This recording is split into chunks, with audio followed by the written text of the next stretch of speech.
Hey guys, Desolator Magic here, and we have a surprisingly high number of Sunday spoilers today, so let's start with Mind Drain. Those darn vampires are back at it again, so this is a 3-cost sorcery in black, and target opponent discards 2 cards, mills a card, and loses 1 life, then you gain 1 life. So there is really no reason to ever play Mind Rot, ever again. So this is kind of like Vicious Rumors, except it costs triple. But honestly, I'd rather pay 3 for 2 cards than pay 1 for 1 card. In fact, I don't want to trade one of my cards for one of their cards. Well, especially when it's their choice. If it's my choice, I could probably do more damage with it. So I just don't play blind discard 1 effects. They're just not good. That's not card advantage.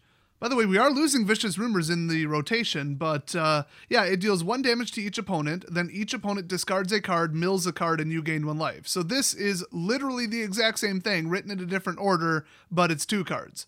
So I think this will see some play. I mean, if I have a little, void to fill in a black deck, I might throw this in just to screw with my opponent, because 2 cards is a lot. Next up, we got the Turn Timber Symbiosis. It's a 7-cost sorcery, and the land on the back is, a forest that comes in tapped unless you pay 3 life. Typical mythic cycle that we've seen here.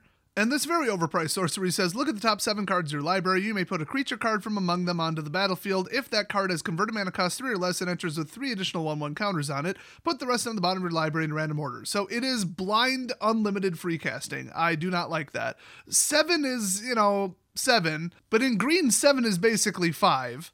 So as much as I hate free casting, and I don't think it has any place in the game without a limit on it. I mean, you can cast whatever you want for mana 3 cost or less. I mean, go for it. I mean, this costs 7. You only look at the top 7 cards of your library, so if you have like a couple copies of some, Eldrazi Titan level monster or something, you have to actually hit it. It has to be in the top 7. And then you drop it into play, but then you don't get any bonus because it didn't cost CMC 3 or less. So this is very situational. It can backfire. It could actually technically whiff completely. So that brings it down to borderline good card. I mean, I wouldn't say this is overpowered and the need to ban it. It's just I don't like it. But at the same time, it's not a good card. I think from a design perspective, they did make the right choice putting the land option on the back. So if you have access to like 3 mana and you just really need that 4th one, you're nowhere near 7, just drop it in as a damn land. So at least it's not worse, it's not horribly broken. So next up, we've got Concerted Defense. It's a 1-cost instant in blue, counter target non-creature spell unless its controller pays 1, plus an additional 1 for each creature in your party. Wow, they added 2 layers of unreliability to a 1-cost mono blue counterspell. I don't even know what to think about that. I mean, it's a 1-cost counterspell that only does non-creatures, so it's half the cost of Essence Scatter. I was going to say we already had something like that in the game, but I guess Dispel isn't really equivalent. Turn Aside isn't really equivalent. But all it does is make them pay 1 more mana. So 1, it can't be a creature spell, and 2, they have to not have the 1 mana or need it for something else or the spell does nothing. But if you were to crank it up to like 3, 4, or 5, okay, you could probably reliably counterspell something or force them to eat the rest of their mana that they wanted to use for something. So I don't know, it's like I would say I hate to have this in my opening hand, but I mean, if they're going to have, on turn 2, 2 mana and cast something that costs 2, well, guess what? But people tend to throw down creature spells then. So, I mean, you could get some enchantments caught up in there, but it's so timing sensitive and it's so likely to be a dead card. And it's not going to save you from anything unless, like, you have a big party board state and you want to just save that. And I think that's what it was designed for, but I want my counterspells to be counterspells. I will just pay 3, throw in cancel, and let's just get that damn spell off the stack. No questions about it, no conditions, just nuke it. So next up, we've got Malakir Wiedergeburt. That sounds like a German word somebody would make up if they wanted to make fun of the language. Which I do, which is why we're also showing the back, which is they just come and tap Garbage Swamp. Malakir Schlammloch. Oh, it's probably Schlammloch. And don't forget, das Malakir Schlammloch kommt getappt in Spiel. Oh, no, I think that's just Spiel. Getappt? Get tapped. I mean, come on. I've said it before and I'll say it again. Everybody I know that's German speaks English better than I do, okay? It's clearly just a made-up language that's just a prank on the rest of the world. It's like if they tried to make up a language that kind of sounds Englishy and then also their spacebar's broken. Then they threw in some dots and some umlauts and all that to make them look all, foreign-y, and we're not buying it. We're not buying it, Germany. It's 2020. Nobody's falling for it anymore. Just admit that the whole language was a prank. Okay, what the hell does this spell do? Cook a bratwurst? Let's see. It's a 1-cost black instant. Choose target creature. You lose 2 life until end of turn. That creature gains. When this creature dies, return it to the battlefield tapped under its owner's control. Wow, that's severe. I mean, it's not an aura, cool, which actually with Luris in play is a little bit worse. I don't think that auto resurrection aura costs 1 though. I think it costs 2, and also I think it's cycling out. So I mean, boy, you're gonna feel awfully silly about that 2 life that you lost if it doesn't die this turn. So you better be very sure that you can make it die. Now, a lot of people might point out, oh, but it doesn't say choose target creature you control. Yeah, but it says return it to the battlefield under its owner's control, so you don't get it. There are effects that do make you get it when it dies, and I think those are 2 or 3 mana, but I don't know. I don't know what to think about this. I'd like to call it a waste of a spell slot, but it's also really good. I mean, I didn't like the aura because then people would look at it and be like, okay, I know I have to kill it twice. I'm going to plan for that. I'm going to try to do something about that. This one, you just blindside them. This might as well be a counter spell if they're targeting your creature with a kill spell. And like Black always does, it does not play around exile effects, which is good. It shouldn't. So I don't know. We'll have to see if this takes off. I'm really on the fence. I mean, the fact that there's a land on the back is actually pretty nice. By the way, this is originally mistranslated as a sorcery by the website I'm on. It literally says Spontenzauber, which is obviously spontaneous, which means instant speed, whenever you want, with some German crap on the end to make it sound German. I would try to translate the flavor text, but I have no idea what it says. I'm actually very curious what that last word is. It's like Statverteidigung. I'm very confident that's how you pronounce it. So anyway, before the next spoiler, we've got a word from this video's sponsor. Today's video is brought to you by the Fianu P27. They were nice enough to send me this demo unit, and I am impressed. You guys know I used to work in professional audio production for live concerts, television, all that kind of stuff, and boy, for the price, I can't believe this. So it's a 2.1 setup with left-right built into the sound bar, and then we got the subwoofer as well. And check this out, you get a mounting template, so you can drill through the paper right onto the wall. They even give you the anchor screws, some pads, comes with a remote, doesn't come with my phone, but it even comes with gloves so that you don't mess it up while you mount it. I mean, holy cow, they thought of everything. Then we got HDMI, analog, we've got Toslink if you got an optical hookup. The HDMI works with the new 4K protocol. The Bluetooth is 5.0, that's the new one, by the way. The remote lets you switch from music mode or movie mode and just adjust the treble and bass manually, which is fantastic. And that 5.25 inch sub hits down to 45 hertz with a 2.75 inch driver. So the number one thing about the subwoofer, and this is what so many sound systems screw up, is that you get a clean response, a leveled response across all the frequencies. So some smaller ones, they just can't go lower than like 60 hertz and you start just missing things and nothing sounds right. But also the subwoofer isn't too loud or unbalanced for vocals. So no matter what you're listening to, the low end to the mid is going to sound right. And that's what you get with a really long throw driver on there with what I suspect is probably a dual chambered ported setup. So I've got it on mute right now, but check out this little LCD they got in there. It tells you what volume you're on. You can turn it up and down. Pretty nice.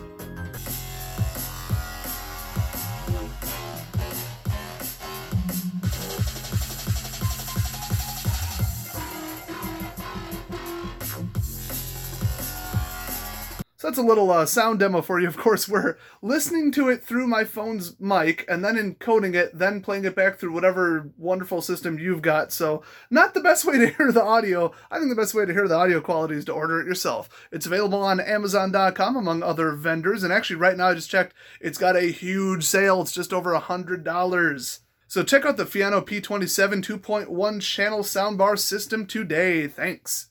So link in the description if you want to check it out, but let's jump back into the spoilers with Visión de Silundi. It's an instant, and what the hell, let's just try to translate this for fun, even though my Spanish isn't that good. Look at 6 of the first cards of your library. You can, I think most are is reveal. Like that's its English magic equivalent. You can reveal a card that's an instant or sorcery, I think. A lot of these are arbitrary words they just stuck on the cards, by the way. I know what conjuro means. It's conjuration, but... So anyway, yeah, you pop 6. You can reveal an instant or sorcery that you encountered among them. Okay. And put it into your hand. Put the rest on the... I don't think that's the word for bottom, but okay. Of your library in... Aleatorio. I'll assume that means random order from context. So, I mean, this is actually kind of annoying because, I mean, yeah, it's got the crap land on the back. It's a, island that comes in tapped.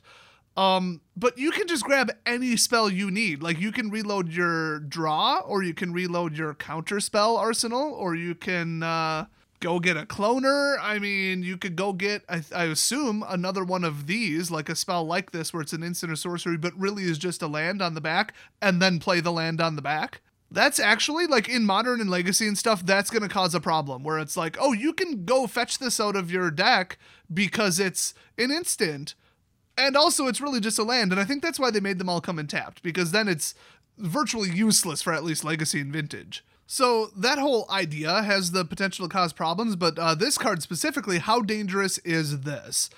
Well, I mean, all I've got to say is Ponder and Preordain are banned in Modern, and this is better. I mean, it's better as a card. It costs 3, so obviously it's not really, like, better, but you get to pop 6 cards off your library, okay? Ponder, if you're not familiar, is look at the top 3 cards of your library. You may put them back in any order, then draw a card. And then Preordain, they both cost 1, by the way, is scry 2, then draw a card. So this is like 2 Preordains, but for 3 mana, but with a land option on the back. So this could be extremely problematic. Probably not right away. I don't think 5 sets is going to do it. We might have to look for 6, 7, or 8 sets legal when people just start playing Control-a-thon shit show decks. And yeah, that's why I'm a little concerned about this. So let's move on. We've got, another mythic. Here we go. Scourge of the Skyclaves. It's a star demon. Oh boy. 2 costs. It's not legendary though, so we haven't seen that one yet, unless it was that really shitty one for 3. Or Shadowborn Apostle's not really in the set, but literally the entire rest of the leak from that person came true. So anyway, here's probably another kind of okay demon. It has Kicker 5, and when you cast a spell, if it was kicked, each player loses half their life. Each player, including you. Rounded up. Scourge of the Skyclave's power and toughness are each equal to 20 minus the highest life total among players. Okay, this is literally just Death Shadow. It's double Death's double Shadow. Wait, we gotta like solve for X here. So it's 20, so it starts at 20, okay, then minus the highest life total among all players. So whether it's a tie or it's like, oh, here's the highest between you two, that's the number. So let's just say the highest life total between you two is 35 because everybody's going to be playing, white life gains. That's what your opponent's playing. Well, its power and toughness are negative 15 and it dies. But let's say like you're at 8 and they're at 3. Well, then you wouldn't really need this. Let's say you're at 3 and they're at 8. I don't think this is going to save you. You're probably about to lose. Let's say you're both at 15. Okay, this is now a 5-5. It's not flying though. But, I mean, a 5-5 for 2 is no joke. But let's say they're at 9 and you're at 12. This is an 8-8. See, that's like pure insanity right there. I mean, still, like, pales in comparison to Gulta, but it's so unreliable. Now, that kicker, though, okay, now we're talking. So each player, which will benefit him directly, but boy, if they blow him away with a spell, you're going to look like an idiot. But each player loses half their life rounded up. So that'll take it right down. I mean, if they're at 30 and you're at 10, it's now 15-5, and he's at least a 5-5 for well, not 2 mana, that'll be 7 mana total. So he can be hyper powerful, but he's not flying, doesn't have trample, doesn't have lifelink, doesn't have death touch, unless you find a way to add it to him, and he's just plain unreliable. I mean, you might have this in your opening hand, and he literally would just drop dead the second you bring him in. I'm not sure if I'd really go for that. I mean, I think running like 1 or 2 of these in a deck would be kind of fun, but fun doesn't win games, so I'm not sure if this card will really like take off. I am very curious if somebody will put this in a Death Shadow deck in Modern, though. I'm not really sure if that would really work. I think it definitely merits a sideboard consideration, but boy, it's hard to say. The second that this launches on Arena, I'm going to jump on and try and crash the game by going into Historic, doing a Platinum Angel deck, driving us both down to like negative 30, and then seeing if 20 minus negative 30 crashes it. It shouldn't. I mean, that's pretty basic math, but you never know. Let's just say if I don't upload it, it did nothing. And next up we got Mesalengths, un big fluffy gato. It's a 2-1 for 2. And Mr. Fluffy here says, as long as it's not your turn, Mesalengths gets +0/+2. Okay. So 3 toughness on defense, and it's a 2-1 on attack. That's kind of neat. I almost wish it was like a 3-1 for 2. That would be spicy with that effect, because then just defensively it's a 3-3. But that might be like honestly a little OP, unless it was in a different color. In fact, I'd like to see it as like a 2-4 for 3 in blue where it gets +3 defense on your turn. That would be pretty cool. Also, it's called toughness, not defense. What the hell game have I been playing for the last 8 years? So next up we got Stonework Pack Beast. It's a 2-1 for 2 artifact creature beast, and it is also a cleric, rogue, warrior, and wizard. What do you get when the DM runs a character because your party couldn't get their shit together? You get Stonework Pack Beast. Okay, no joke, for the game that I play at Eric's place, which is once again Eric's house, not the name of an LGS, I'm playing just a dummy cleric because we needed more healing, and I named him Heal Bob McLife, and under like all of his personality traits, like what does he enjoy doing? I wrote healing. And he's a valued and intelligent member of the party, damn it. He actually has the intelligence of a potato. I put it all into wisdom. So anyway, you can pay 2 and then add 1 mana of any color. Boy, I don't like filters, but I really don't like 2-to-1 filters. I mean, this is a party finisher, but boy, you'd have to be desperate to run that. But I mean, it's leaning towards a lot of successful party decks would probably have to be 5 colors, so you never know. But yeah, in every game ever, I mean, every Bethesda game, in like frickin' Baldur's Gate, it doesn't matter what game I'm playing, I'm going to need one of those to carry all my loot. Because if it's not nailed down, I'm taking it. And let me just say, Fallout New Vegas and Fallout 4 made it worse. I'm just like, oh, a clock radio, stuff it in my pants. A spoon? That could be useful. I could build a turret out of it. That fires spoons. Yeah, I'm all about living that loot life. Next up, we got Living Tempest. It's a 3/3 for 5 flash flying. They couldn't have at least made it a 3/5 since it has flash and it's flying. I mean, 5 mana for a 3/3 flyer is crap, and that flash effect, I mean, you're not going to kill anything meaningful as a 3/3. It is an elemental, so you might be able to do like some stuff with triggers and stuff, but I think a lot of that elemental crap's actually cycling out. I love the artwork, though. That is amazing. I actually kind of want this in foil now. And that is it, so don't forget to check out the sponsor of today's video. As this is uploading, I'm going to go try to mount that thing in my kitchen. And no joke, I actually just checked this out. It is $60 less expensive than when they first sent the inquiry for the sponsorship, so it's like actually on sale. So who knows how long that's going to last. They didn't tell me nothing about it. But if you're interested, you might want to pick it up now, just saying. So thanks for watching, and I'll see you guys next video.